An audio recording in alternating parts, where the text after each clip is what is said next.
Welcome to Happy You Ask, the podcast where we explore joy and happiness one awkward conversation at a time. And I am your host, Erin Clare. My guest today is Dr. Peggy Kern. She's a professor at the Center for Wellbeing Science at the University of Melbourne's Faculty of Education in Australia. Her research draws on a variety of methodologies to examine questions around who thrives in life and why, including understanding and measuring healthy functioning, identifying individual and social factors impacting life's trajectories, and systems-informed approaches to well-being. She has published 3 books, one handbook, and over 150 peer-reviewed articles and chapters. And you can find out more about Professor Kern's work at Peggy Kern, that's KERN.org. Welcome to Happy You Ask, Dr. Kern. Thank you. It's such a joy to join you today. I hope it's a reasonable time there in Australia. It's a little early in the morning, so I'm on Monday already because we're a day ahead, but it's a good start to the day. Oh, thank you. And how's Monday? Here Monday's in, good so far. We're kicking off. It looks like it's going to be a good week, so we'll take whatever it brings us. I was especially grateful to Australia during Y2K, during the year 2000, when we're all like, are we going to explode? Oh, Australia didn't. Yay, we're good. It's We always can nice just to go have on. someone. It's always nice to have someone that's ahead of you in time so that you can look into the future. That's exactly right. So everybody gets the same first question, and most of my experts hate it. What is your definition of happiness? So my definition of happiness is being content in life, regardless of what life brings to you. I actually like to use the word thriving instead of happiness. Obviously, everybody has different definitions and ways of thinking about happiness. And then words like well-being, thriving, flourishing, all of these words are often used interchangeably, but sometimes we distinguish them. And I like the word thriving for several reasons. It's sort of a sense to me of sort of on an ongoing nature of doing well in life. Um, it takes care, so we actually have to do things to support our happiness. It's it we can also be happy despite what life throws at us. And so for me, it's not the felt emotion necessarily of feeling really good all of the time, but it's feeling okay with where you're at in life, regardless of what life actually throws at you. I love that. And part of the issue, of course, is all the definitions come with like feelings people have about them, happiness being having complicated feelings about what that means. But thriving and flourishing, similarly, uh, where's the limit? Because I feel like, well, I'm thriving in some areas, but other areas I am not thriving. So how do we Yeah, distinguish that? well, you actually asked that question. And so I can certainly be thriving in some areas of my life, and other areas I'm not thriving. And so really we need to look at it instead of just this, I'm thriving or I'm not thriving, or I'm happy, I'm not happy. It's, well, where am I thriving and am I actually happy with that? For instance, in the past, I was really thriving in my career. I was being very productive, but I was not thriving in my relationships with others. And my mental health was really struggling. So emotionally and socially, I was not doing well. And I really value people, and I value my mental health. And so there was a mismatch between what I valued and where I was actually doing well in life. And so over time, I had to actually shift that um, so that I'm living aligned with my values. And I think that's an important part of happiness is that we're actually living aligned with our values. And a big reason why we become unhappy is because there's that mismatch in important areas in our lives. So is it then that we shouldn't expect to thrive in all the areas, right? It's I not don't, like a checkbox at it's all not a times. checkbox. Yeah, and that's I think that's a trap that we get into with thinking about happiness is just is number one that I should always be improving. Mm. It's almost like, oh, I'm doing things, I'm getting better and better. But, you don't have to be a 10 out of 10 all of the time. In fact, if you're a 10 out of 10 on everything, that's going to be a euphoric state, but that's not sustainable. That's And called then drugs, I think. it is, exactly. I mean, there's a lot of ways to be euphoric that are very unhealthy for our minds and our bodies. And so, what we really want is to be functioning at a good level for us across multiple areas of our lives and recognize that because life is complicated, there are areas of our life that will be doing well and other areas might be struggling more. But that's just the beauty of the picture of life. It doesn't mean that we're doing something wrong.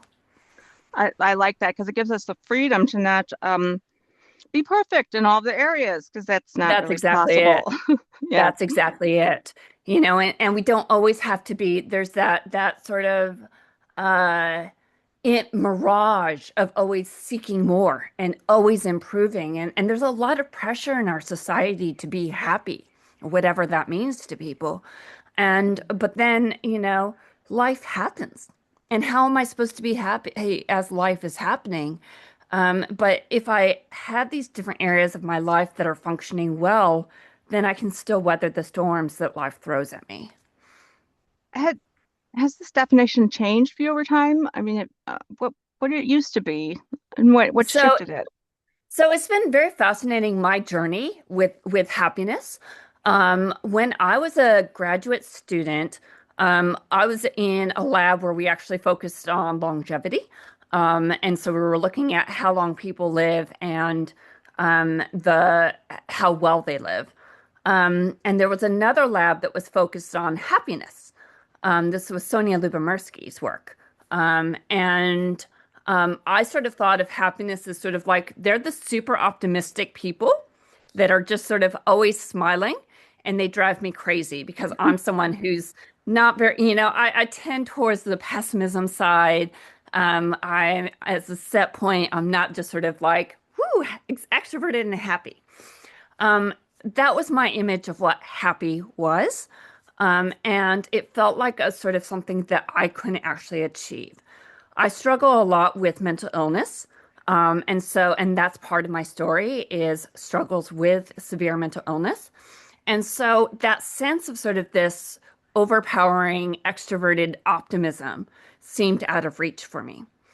As I've worked in the field of positive psychology over the past 15 years, what has happened is I've had both my own personal journey as well as all the research that I've done, really understanding what well-being looks like for different people across time and in different cultures. There's a lot of different definitions of what happiness looks like, depending on who you are and your background. And so that's made it a much more rich definition of what happiness is. There's all of these different domains of our life, our physical health, our emotional health, our cognitive health, our spiritual health, our sense of meaning and purpose, competence. We could go on to different areas of our lives and which ones are important and which ones you're functioning well in look different for different people. And so it's become much more sort of multifaceted. And then with my own journey with mental illness, I've come to recognize ways that you can still function well, you can still thrive, even when mentally you're not doing the best you possibly can. So, for instance, even when I'm feeling depressed, I can still have meaningful relationships with other people.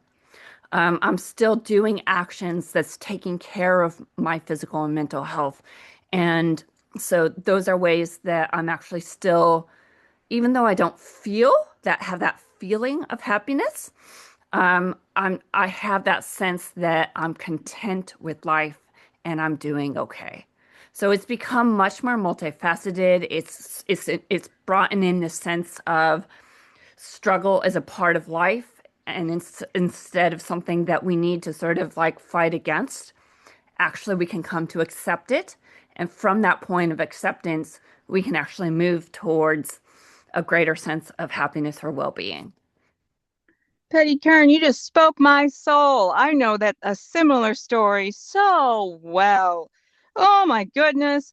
And I often wonder, I'm like, well, how many of us who study in this area of happiness or flourishing or all these things are because we struggle with it a lot. And so I know that story of struggling with mental health and having to figure out what the balance looks like. And that the models that were out there, at least for me, I can't speak for you, didn't fit my experience or help in a way. And something more similar to what you're talking about, where that, dimensions of Yeah. life that I focus on was so much easier for me to understand and feel like I had some sense of agency over. And that sense of Exactly. agency is really what, for me, helps when I'm not doing as well mentally, knowing that I have Yeah. hope in something I can do Yeah. that's realistic. That's realistic, and that's a much more sort of self-compassionate way to think about how we're actually functioning in life. I think if we look at most of the flourishing, well-being, happiness models, you often have people that are from Western societies. They're educated, they're rich, they live in sort of this academic bubble.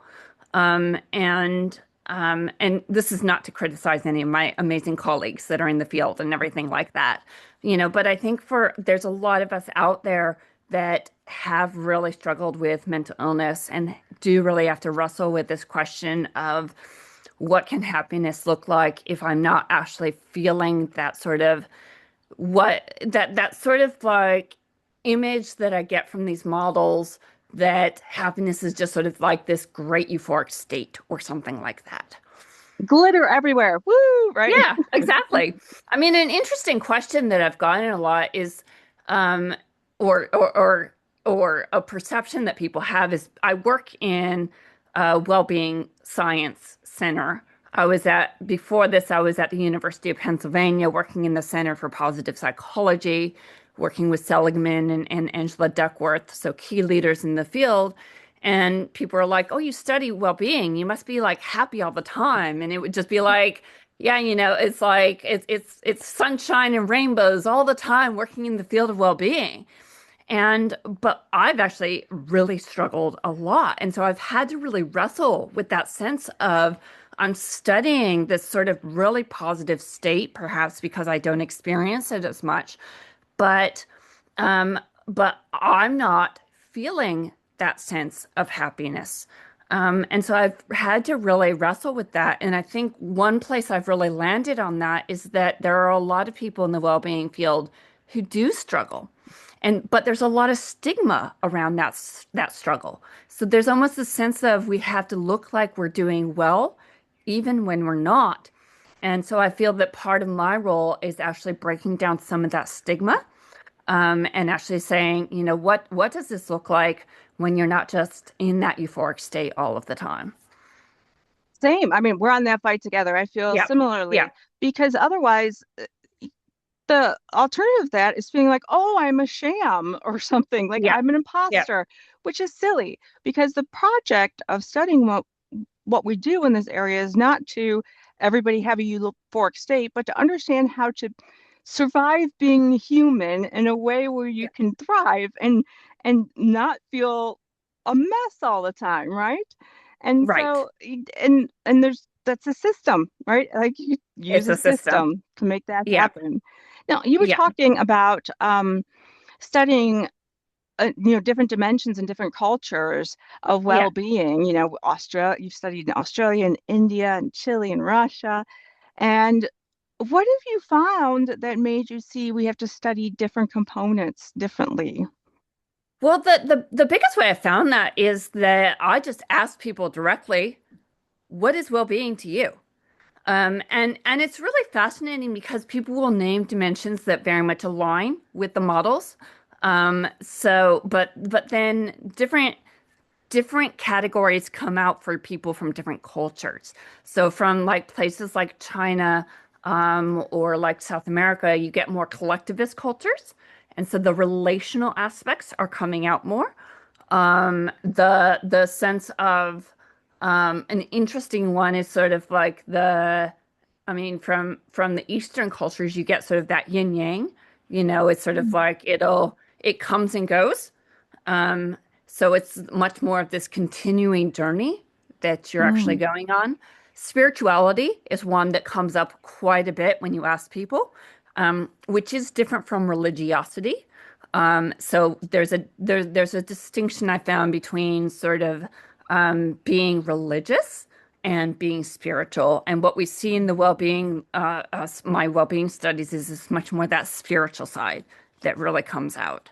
And so those are some of the ones that, and then sometimes, like we've asked university students, and financial security is one that comes out as well. mm, mhm, mhm. Yeah, it, that's fascinating is that it shifts. And what's Yeah, also fascinating is this idea of, spiritual direction or something, spiritual yeah, well-being keeps coming up in different ways through different researchers that I talk to.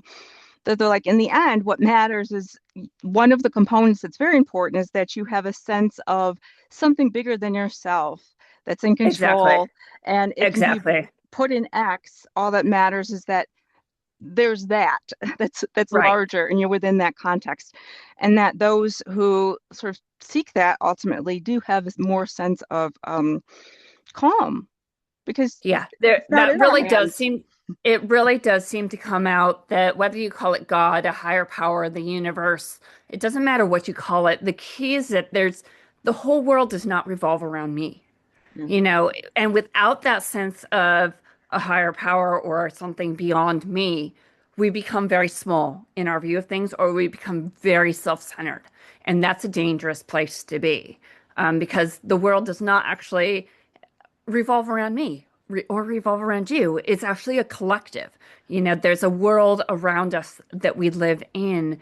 And so we need something beyond us that actually gives us purpose and reason to actually get up each day and do what we do. Yes, exactly. And that also, it's a relief to know that we are not responsible for the whole world, because we really can feel like that when we get in our own heads. Like, all Yep, of this, somehow we're going to fix, war across the world if of we course. just try hard enough. And that's a relief to say, no, I'm not, I live in this world and I'm a part of it, but I'm not responsible for all of it. Yep. I sort of like this aligns with one element. So Kirsten Neff's work focuses on self-compassion, and there's an element of that of common humanity. And there's that sense there of like, I am just one of many, and there's something beyond me that is actually ordering everything and making life actually happen. And that's not me, and I'm so glad it's not me that's in charge of things because, if I was in charge, I would mess things up. I'm an imperfect human being. But and I just for me, with my struggles, like, it's a miracle that I'm even like still alive because I've struggled very deeply. Something is keeping me alive. And what that is, I can't explain that, but there is something there, and that gives me a sense of I'm actually okay in this world. Yeah. I understand that feeling too in my way. And it's something that I am still here for a reason, that I can Yeah, contribute, that people need to hear. And sometimes that is enough, and that will yeah, get you through whatever you need to get through. Um, precisely. yeah, and that's critical. Now, you Yes, talked it is. about is there a universal model of well-being? What should be universal when we're measuring? What should remain sort of culturally local? How do we compare, if or do we not? So it's actually, I would say that there are elements that are comparable, and there are elements that are really culturally specific. Mhm. Um, there's actually a huge project, the Human Flourishing Project at Harvard University. They have many academics that have sat around and talked a whole bunch about how to define flourishing. And ultimately, they have not settled on a single definition.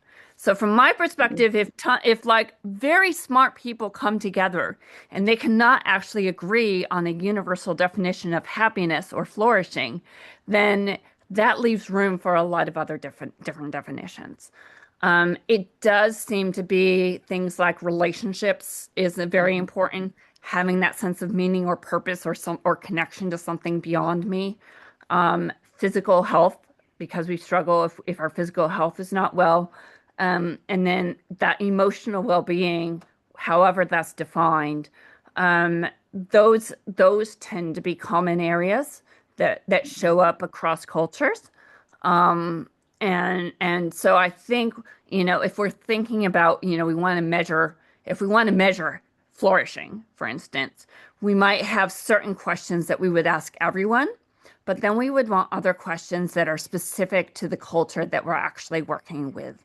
And part of a huge reason for this, and this is something I've argued in my work, is that well-being or flourishing is values driven. So it's based on the values that we personally have. Those values that we have depend on our own background, the culture that we live in, our experiences in life. And so, depending on what I value, that's actually going to make an influence on what actually matters to me and Mhm. what actually makes me happy. So, in that sense, we want to be able to move with the person and also recognize that that's changing over time. The other thing that's come up in some of my recent work is actually intersections with artificial intelligence. And what we see there is the AI actually changes our experience of happiness and well-being, even as we're interacting with it. So if we're actually assessing well-being, we actually have to be thinking about, well, the tools that we're using could actually be changing the person. So, and I've experienced this with some of my other work, like when you ask people what is meaningful to you in life, that actually gets them thinking about they might not have considered that question before. And now they consider it. And now all of a sudden, meaning actually becomes important to them in a way that it was not important before they actually had the question. There's so much there that I'm just like, like so many fireworks sparks going on because yes, there's so many fascinating components about values, and Yes. especially when we think about what do we value, we think even of our nation. If you're rural, Yeah. if when I remember in Arkansas, where I taught for many, many years, many decades, it was be frustrating because the students would sometimes make a choice to stay home and help their uncle rather than finish Yeah. their degree. And it was frustrating because the values were sort of clashing. That Yeah. was happiness to that student to be able to do that. That was built in. But then it didn't work with this larger economic system of Yeah. happiness in the same way. So there's sort of this conflict. And being able to see happiness is something like, well, what's happiness within your sphere, right? With Yeah. what does it mean there? One of, I don't think anybody's looked at that. So it's one of the key components, I would think, to really understanding what would make a specific person thrive as opposed to all the Yeah. people. Yes, I love Yeah. that. I just went off a tangent. So I was like, oh, that's so good. So sorry. No, but that's really interesting. And like one thing we have seen, so we did some work looking at highly sensitive people. So there's a trait of being highly sensitive. About 25% of the population actually is sort of more sensitive. And what we find there is that um, well-being levels are higher for those that where it fits. So like some cultures are more sort of supportive of being sensitive. Mm. And Oh, so like if you're in like Australian culture, which is very extroverted, sort of outgoing, and you're a highly sensitive person, that actually makes it more challenging for you to actually mm, experience happiness because something that is a core part of mm, you goes against the main culture that you're living within. So what we do there is actually find subcultures. So you find other sensitive people that you get along with, and then you can actually have sort of like bubbles of happiness rather than thinking about, oh, I have to fit with the big culture that I live in, which at times maybe we do, and at other times maybe there's conflict there, and so we need to actually bring our world to that smaller level that we can actually control. So then to make that happen individually, we would say, okay, something is a mismatch here. Yep. What do I need that will help me feel fulfilled in this area? where I am if I can't move, or within this culture, how can I get what I need? So that's like a way to see it individually, perhaps that can help. Individually, and I think a huge part of that is getting down to what can I actually control. Mm, So we spend a lot of time trying to control the things that are beyond our control. If I live in an Australian society where well-being or like it's sort of like a much more extroverted, loud version of happiness. And I can't control that. But what I can control is the people that I interact with on a regular basis. I can actually change. I can have an impact on my ways of thinking about myself. I think about myself as I'm a human being, I'm imperfect, and that's okay. So I can change how I think about myself. And so if we spend more time focusing on what we can control, such as our thoughts, our feelings, and our behaviors, and the people that we interact with. So those are things I have much more control over, whereas there's those broader factors that I have less control over, but we often end up creating a lot of misery for ourselves because we spend a lot of time trying to control what's beyond our control and not doing enough on the things that are within my control. I like that. And I think too is letting go of the guilt, at least for me Yes. personally, of that I should be like somebody else, that I should be more Yes. extroverted, that I should be XYZ. I'm fine as I am. And I can go be in public, but then I know from knowing myself that I need to then go and not be in public after Yeah. to recover. And there's nothing wrong with that. Is There's nothing wrong with the key that. part for me. There's nothing Yeah. wrong.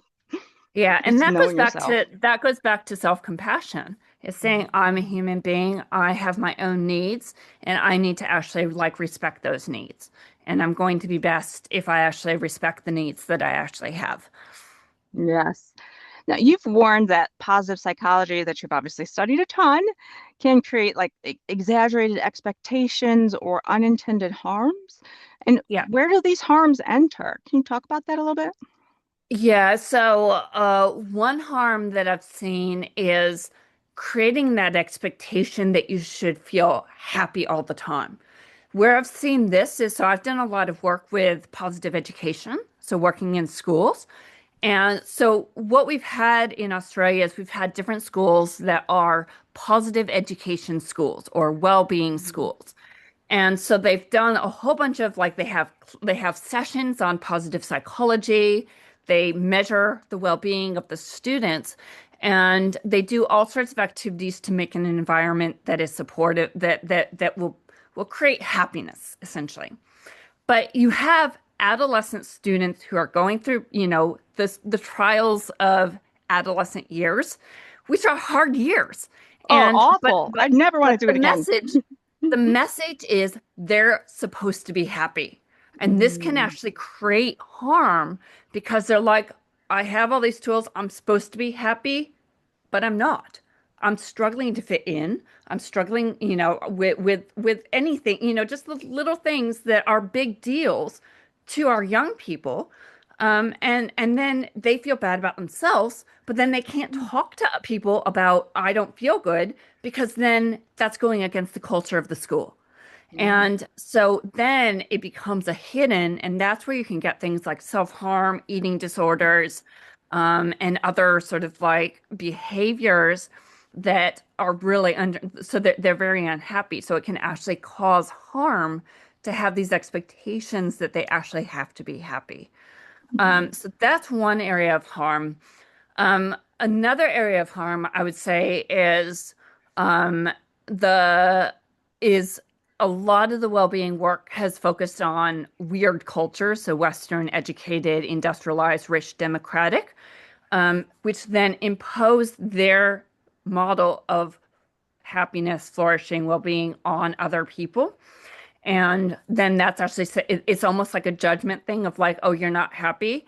We compare countries and say some countries are happier than other countries. Well, maybe they are, maybe that's actually just the way that we're actually measuring things. Mm, And so that can have sort of consequences for even how we judge the societies that we live within. So imposing values on others can actually be problematic. The other harm that I would say is this sort of idea that we always need to be improving. And so, if I have I've created a couple measures of well-being, and it's on a 0 to 10 scale. And, people are like, have this idea like, oh, I have to just keep improving until I'm a 10 out of 10. But that's not realistic.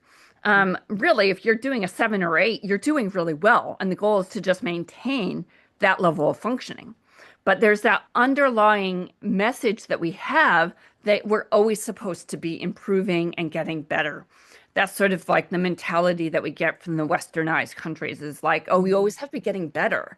Well, actually, you burn people out that way. And that can actually lead to worse consequences. That's yes, because if we're like, okay, I need to turn it up to 11 and well, I'm going to be at 7. What? That's not good enough. And rather Right. reframing, perhaps right, seeing it more as riding waves, right?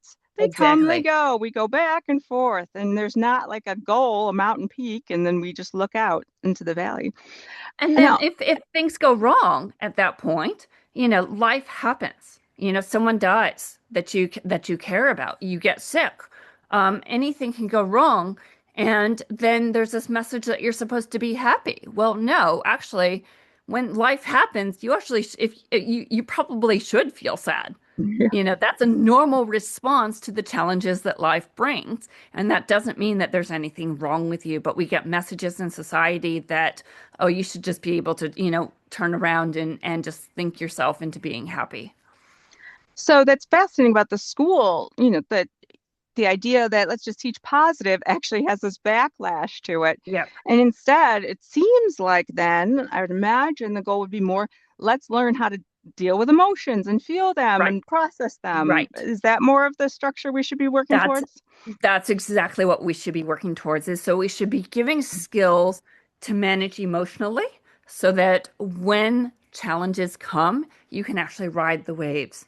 We should be giving social skills because a lot of young people and adults, I would say even, do not actually have good social skills. And so we don't know how to actually reach out for help. We don't know how to be there for others. We don't know how to be in relationship with others. Um, Now, the environments we are in need to actually create an environment where people can thrive.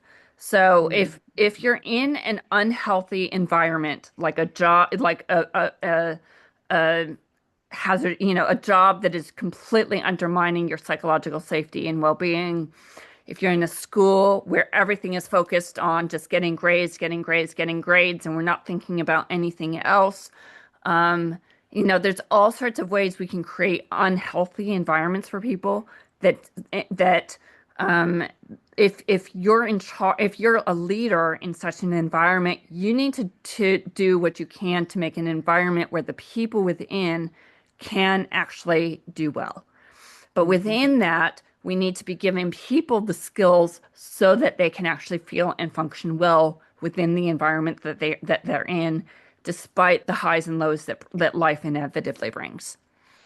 I love, I'm on board. This makes the most sense to all the things I've thought. And this is absolutely amazing. Your research is mwah, chef's kiss. I am loving it. Just two more questions. One is, what would you hope for this field, the future of happiness, flourishing? What are your hopes?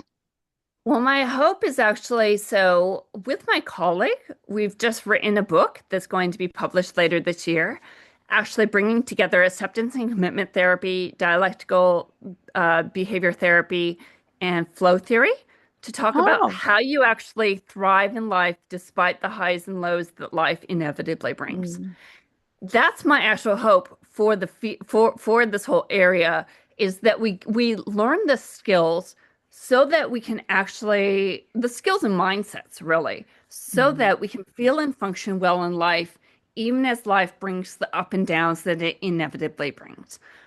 So instead of this sense of I have to be doing well all the time and we're just always improving on this linear pathway, life happens.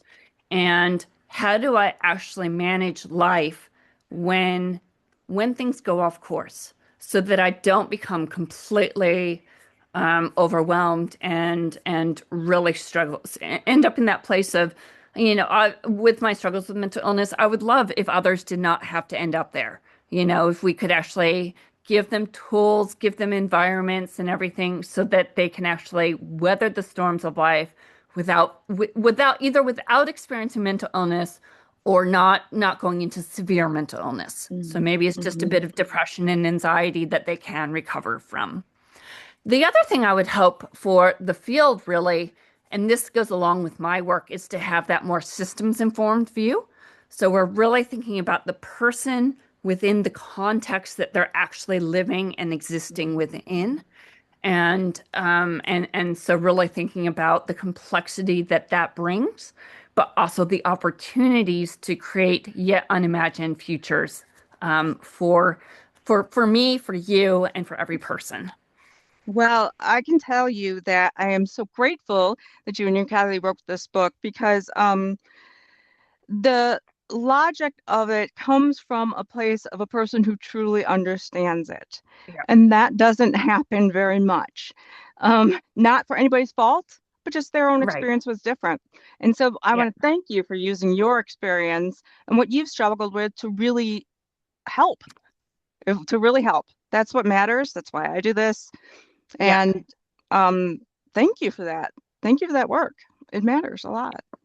I really do believe that it matters. And I do share my own story in the book to make it like, this is the lived reality, Yeah. and with that, we can break down stigma around mental illness, but also give people tools and strategies so that they can actually move towards the life well lived. Perfect. Thank you. And the last question is my favorite. You get one song you'd like to add to the Happy US playlist, any song on earth that you can name. Oh, goodness. So, um, I don't remember the name of the song. I can follow up and give you the song. But there's a lyric in it that it says that um, tears are the shape of seeds. That I'm paraphrasing it. So um, it's talking about tears and how like that they're the shape of seeds. And it's the idea that from the tears, actually that becomes the growth for new life. Mm, And I think is such a beautiful image of saying, of not sort of disavowing the emotions that we have, but actually saying that from that emotion can be the spring of life for me, for you, and for everybody. So yeah. I'll let you know the name of the song. Thank you so much. And yes, those seeds now produced a book that I'm thrilled is coming out. Thank you I'm thrilled so as well. much. Thank you so Oh, much for such a talking with pleasure. me. It was absolutely amazing. It was the best way to spend my Sunday afternoon with you on your Monday morning. So thank you so much. My pleasure. Thank you. And thank you to everyone for listening. Until next time, bye bye.